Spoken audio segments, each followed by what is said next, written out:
Pre का result आया and then how did you approach the mains, would you suggest sir कैसे करना एक वन चाहिए? साइडेड बॉन्ड ऑलरेडी बन चुका था आपसे, डायरेक्ट हिट सीरीज। तो मैंने दैट्स आपको जस्ट कॉल मैसेज किया कि सर ऐसा ऐसा है, I just want to join the PMP programme that you are in. फिर मैंने लिया, और फिर आपका जो सेशन होता था कि how we have to divide the parts, कि ठीक है जीएस पेपर वन में कौन कौन से पार्ट्स हैं, और जो आपने वो बनाया था उसका एनालिसिस की कहाँ से क्वेश्चंस रिपीटेटिव आ रहे हैं, कैसे क्वेश्चंस आ रहे हैं, उसका पीडीएफ काफी अच्छा था सर। तो फिर मैंने उसको फोकस किया, एक प्लान चार्ट आउट किया कि जीएस पेपर वन में जैसे हिस्ट्री में तो रिपीटेटिव पटना कलाम है, 1857 का रिवॉल्ट है, चंपारण मूवमेंट है, impact of Gandhi on Champaran है। तो ये सारी चीजें आपके रिसोर्स के थ्रू मुझे मिल चुकी थी। इसके ऊपर मैंने आंसर बिल्डअप किया, वो भी थैंक्स टू यू, आपने एआई का यूसेज सिखाया। सो उसको किया जीएस पेपर वन के फर्स्ट पार्ट के लिए। स्टैटिस्टिक्स इज समथिंग कि आपको बार बार उसको प्रैक्टिस करना होता है। Many people who suffer from maths phobia, they have to practise it again and again and again. बाकी नॉर्मल आता है statistics. Second part is current affair. तो करंट अफेयर्स के लिए भी सर मैंने आपका ही, आपने डायरेक्ट सीरीज बनाया था उस समय भी, मेंस के समय भी, एंड यू गेव सब probable I think topics. 50-60 topics.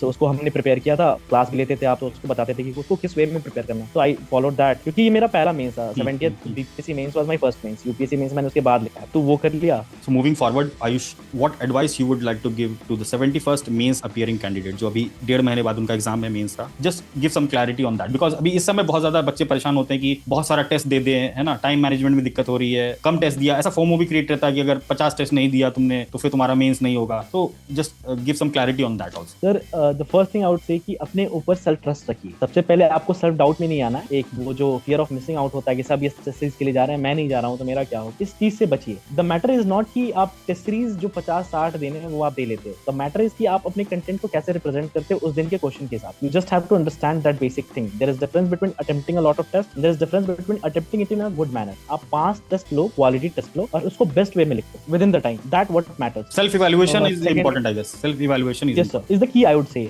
की मेंटोर्स तो इवैल्यूएट करते ही हैं जहां भी होंगे, बट जो प्रॉब्लम्स आपके अंदर है ना, वो आपसे बेस्ट कोई और एनालाइज नहीं कर सकता है। जैसे I had a very also in one of the main writing, कि उसमें मेरे को काफी कम नंबर दे दिया था उन्होंने, जस्ट बिकॉज जो मैंने एग्जांपल मेंशन किए थे वो काफी रीसेंट थे, and might be the examiner जो भी चेक कर रहे होंगे उनको वो चीज अवेयर नहीं थी, तो he had circle that, and तब उन्होंने बहुत गंदा मार्किंग किया था मेरा। बट वही चीज फिर मैं घर पे आया एंड आई सेल्फ एनालाइज कि नहीं, ये चीजें सही है। अगर मैं इस चीजों द रियल चेकिंग पैटर्न, वो आपको किसी एक बेसिस पे जज नहीं करता है कि ये मेरे कोचिंग से है कि नहीं है, ये मेरे तरीके का कंटेंट लिख रहा है कि नहीं लिख रहा है। They are very open wide thinkers, और वो अच्छे से चेक करते हैं। थर्डली सर, जो मैं एडवाइस करना चाहूंगा अपनी तरफ से would be to revise, to consolidate your content.